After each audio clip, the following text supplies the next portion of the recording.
Hello,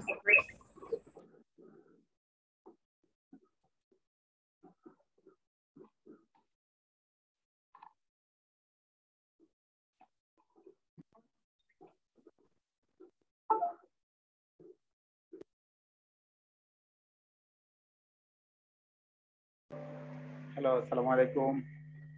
আসসালামু আলাইকুম sir.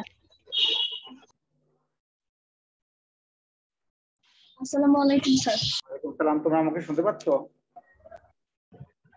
জি sir.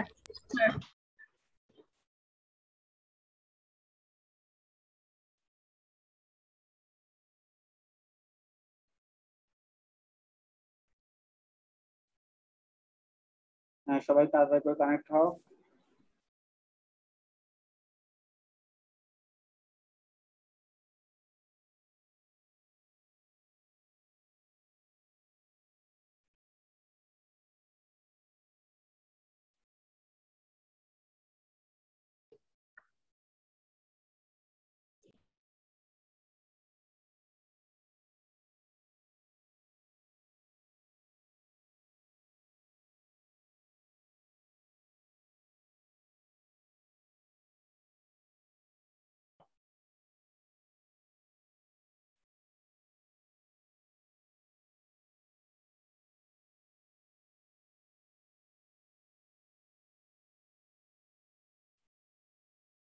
কতজনে attend করছে?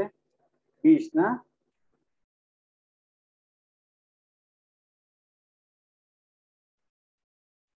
তোমরা কি তোমাদের গ্রামের বাড়িতে গেছো নাকি ঢাকাতে আছো? ঢাকাতে আছি। হ্যাঁ, তোমাদের গ্রামের বাড়িতে যাও নাই নাকি? না স্যার, এই সিচুয়েশনে কেমনে যাব?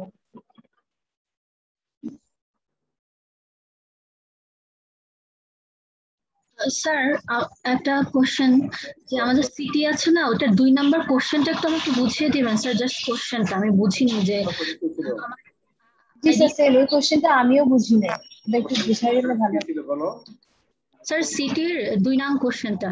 কি প্রশ্নটা কি ছিল সেটা বলো। স্যার, মার্চের হচ্ছে একটা করতে হবে, ওটা বুঝেছি মার্চ, কিন্তু আমাদের আইডিটা থাকবে, কিন্তু আইডিটা যদি থাকে তাহলে বাকি ডিজিটস গুলো কি হবে স্যার? এটা একটু confuse। ওই যে বলছি যে দুই পাশে দুইটা তোমার আইডি আছে না, ধরো তোমার আইডি 011, ধরো যে 211, 0 মনে করো 32, লাস্টে তোমার আইডি লাস্টে 032 আছে, তাহলে লাস্টে কত আছে? 32। তাহলে 32 হলো বাম পাশেও থাকবে, 32 ডান পাশেও থাকবে। ধরো তোমার রোল নাম্বার 32, লাস্টে 032 আছে তোমার রোল নাম্বারে, তাহলে 32 রে 32 কে বাম পাশে সর্টেড লিস্টটা 32 থাকবে, ডান পাশে সর্টেড লিস্টটা 32 থাকবে। স্যার, তাহলে বাকি ডিজিটস গুলো আর টোটাল কয়টা নেব? বাকিগুলা বলছি যে হচ্ছে তুমি নিজে থেকে বলবা। মানে সেই ইচ্ছা মতো কম বেশি? কম বেশি তোমার ইচ্ছা মতো করবা। আচ্ছা আচ্ছা স্যার, মানে দুই পাশে সেম থাকবে আমার আইডির নাম্বার? কিন্তু দুই পাশে 32 দুইবার লিখবা, 32 একবার বাম সাইডেও থাকবে, 32 একবার। হ্যাঁ স্যার।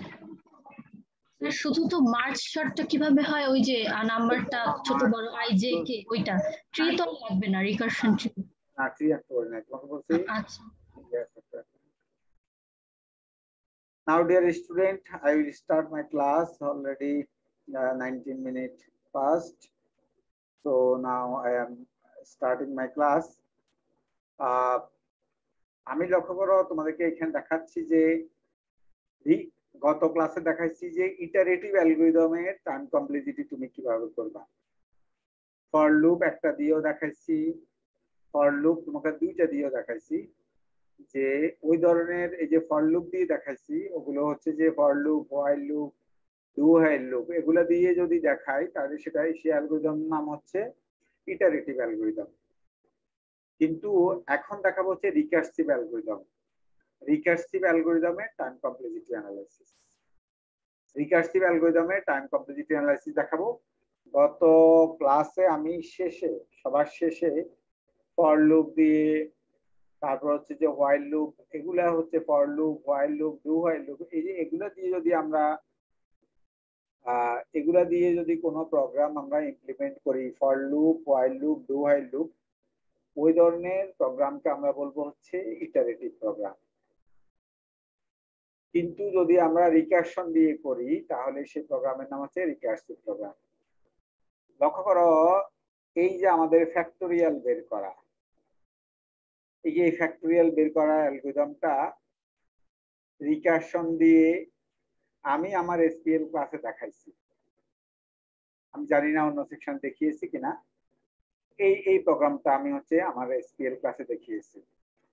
লক্ষ্য করো, এই প্রোগ্রামের আমার মূল উদ্দেশ্য হচ্ছে এই প্রোগ্রামের আমরা টাইম কমপ্লিটিটি অ্যানালাইসিস করব।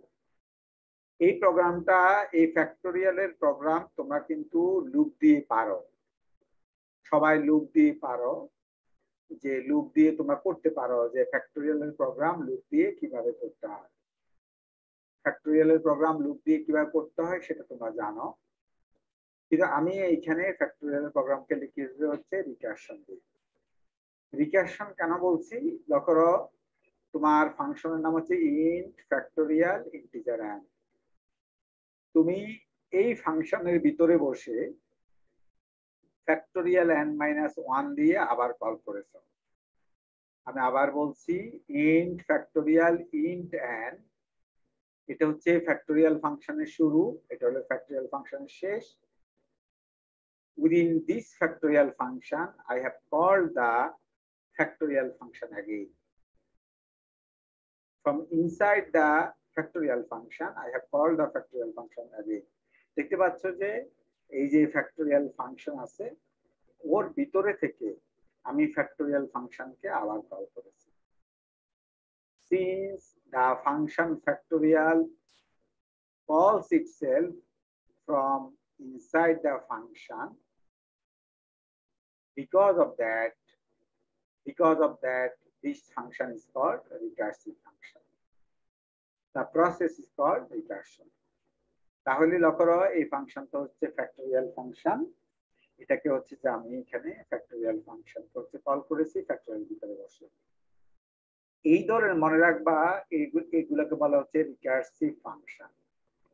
রিকারশনের ক্ষেত্রে মনে রাখবা, নরমাল ইটারেটিভ যদি হয়, অর্থাৎ যদি আমি লুপ দিয়ে করি কোনো ফাংশনকে, সেই ক্ষেত্রে কিন্তু আমি লাইন নাম্বার দিয়ে দিয়ে টাইম কমপ্লিটিটি বের করব। তো আবার বলছি, কোনো ফাংশনের ভিতরে যদি আমি লুপ দিয়ে করি তাহলে সেটা কিন্তু আমি যেটা করতে পারবো সেটা হলো আমি ওই জিনিসটাকে হলো লাইন নাম্বার দিয়ে দিয়ে টাইম কমপ্লিটিটি বের করতে পারবো। এবং আমি ইনসারশন সর্টের ক্ষেত্রে তোমাদেরকে দেখিয়েছি কিভাবে লাইন নাম্বার দিয়ে দিয়ে হচ্ছে যে টাইম ক্যালকুলেশন করতে হয়।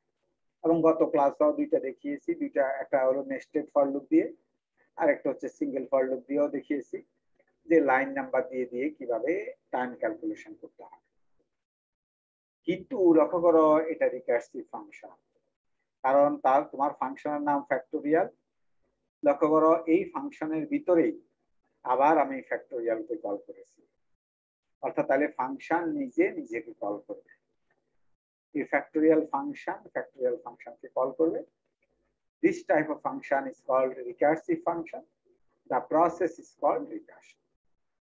So now, how you can calculate the time complexity of recursive algorithm?